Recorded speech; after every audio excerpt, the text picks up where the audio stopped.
French wine and cheese producers have expressed shock at US tariffs announced by President Donald Trump.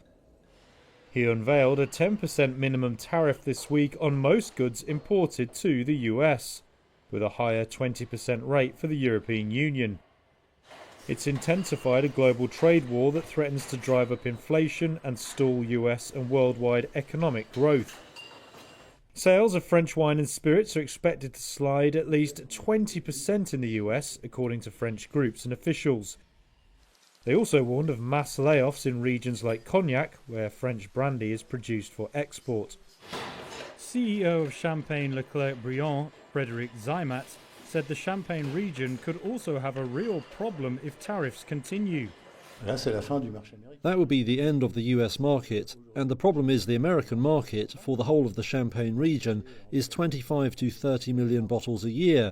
So is there a backup solution for selling 25 to 30 million bottles elsewhere in the world which weren't going to the United States? I don't think so. As well as buying millions of bottles of champagne, the US is the biggest export market for France's Bordeaux wine region.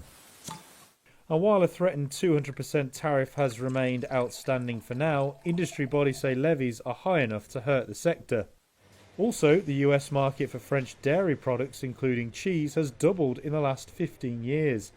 That's according to François-Xavier Houard, head of the French dairy lobby group FNIL. Even though we have been expecting a decision of this kind, and we have already been through this in 2019 with the first Trump administration, because we already had a 25% tariff on top of the 10% in place, and it already struck a blow in our sector. The extent of the countries and products impacted are really a shock to the food sector, and dairy in particular, and French dairy producers.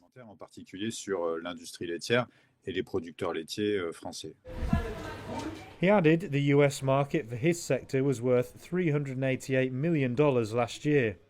France said its President Emmanuel Macron would convene all representatives of business sectors hit by the US import tariffs.